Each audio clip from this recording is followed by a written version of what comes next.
Hey everybody, welcome back if you're returning, welcome if you're new here. I hope the day is treating you well so far. We are going to get our topic for today. Just do a quick little shuffle there. What is our topic for today?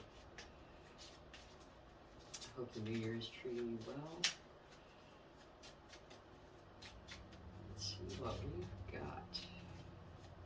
And also, just a side note, if thus far you don't feel like the new year is treating you well, don't worry, because you've got the astrological new year, the Chinese new year. There's a whole lot of other places you can pick your first day, like your first fresh start. If this one didn't go well, pick a new one. Pick a random day. I've always said that about holidays. Like, okay, this day is only special because we all agreed on it. So I'm just gonna pick my own. This one doesn't work for my schedule. I'm gonna have Christmas next week. Step away from the crazy making diet for a hot second. Kale and spirulina taste like ass. Eat some yummy shit. Bacon, chocolate, beer. Get some. Believe it or not, as much as I talk about nutrition and diet, I'm an absolute advocate of that. Treat yourself. And do not call it a cheat day. It is not a cheat day, it is a treat day. Because we cannot live in deprivation and feel satisfied. When we make anything off limits, we want it more than ever. So that makes it that much harder to stick to a diet, an exercise routine, any new change, new habit that we're trying to form. The more strict we make it, the harder it is to follow. We aren't meant to be our own prison wardens. Make it enjoyable. And that's one of the things that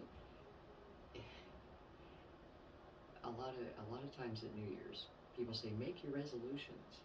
Okay, hold up. Make a resolution. One. Why? Because if we set ourselves up with 6 new things we're going to start in the new year, guess what? There are 6 new things we are going to fail at. Why? It's too much change. That's too much change all at once. We are absolutely creatures of habit. We form habits by repeating them. So anything that you're doing right now that you've consistently done for however many years, it takes some effort to change that, to break the one habit that you don't want to do anymore and create the new habit that you do want to do. And if you take that energy and divide it between 6 things, you're screwed. So screwed. Because you don't have the energy to do 6 changes all at once. Pick one. You may have, it's not bad to want to change 6 parts of your life. However, you don't want to try and change them all at the same time. Do it in steps. The first quarter of 2025, I'm going to change this. So let's say the first quarter of 2025, I'm going to watch 1 less hour of TV. All right.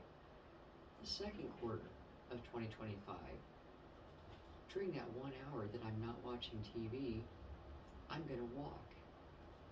Great. Third quarter of 2025. Now that I'm walking, I'm going to start cooking 5 meals a week.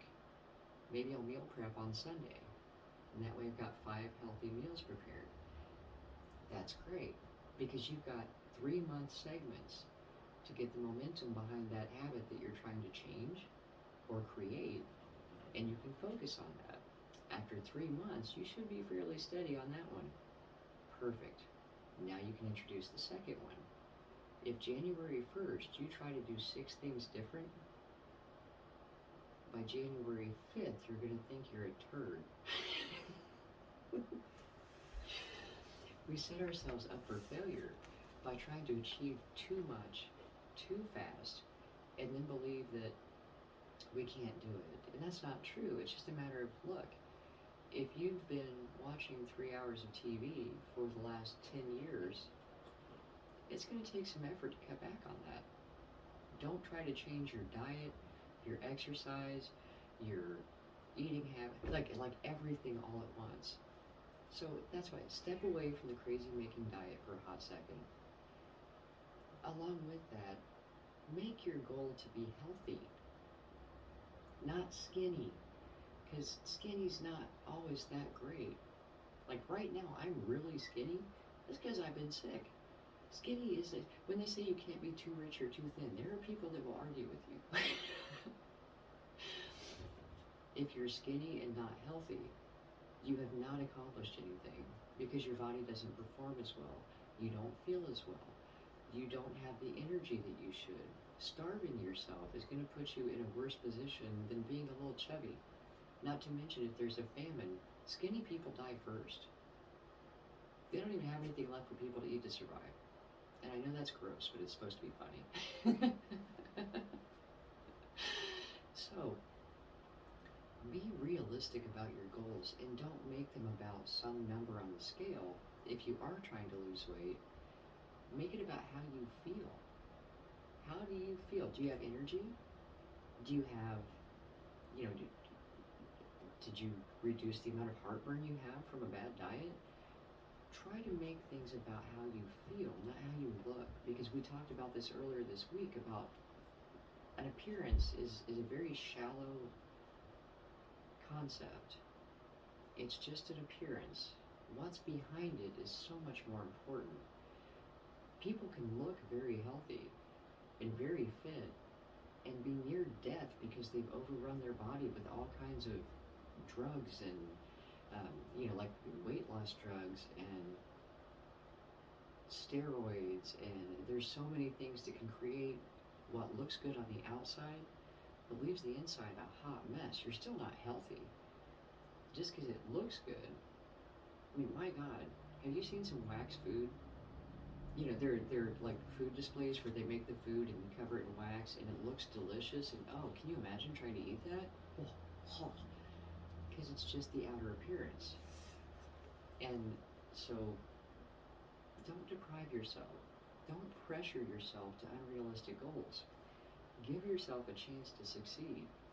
Eat some yummy shit. Bacon, chocolate, beer, whatever that is for you. Don't deprive yourself. We are meant to experience joy. It's not just about being slave drivers of ourselves. Take the time off. Have a mental health day. I'm such an advocate of mental health days. We do not have enough time off, at least in the American society, from work. We don't allow ourselves downtime because we feel guilty for not producing. And you have to take that downtime. You need to eat the chocolate, have the beer. That doesn't mean that you have to eat a pound of chocolate or drink 3 cases of beer, but give yourself the opportunity to treat yourself. Allow yourself to enjoy the things that you enjoy without guilt, without shame, without punishing yourself. Because by giving yourself some slack, you have more motivation to continue.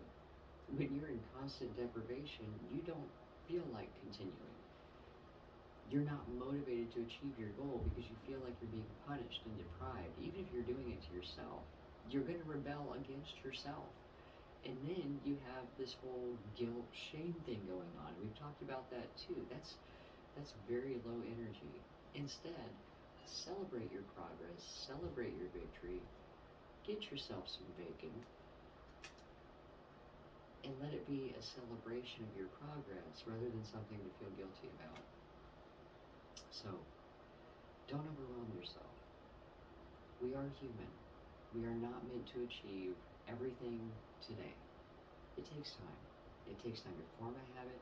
It takes time to change a habit. You didn't gain the weight overnight. It won't be off by tomorrow morning. Be patient. Good things take time. And don't beat yourself up.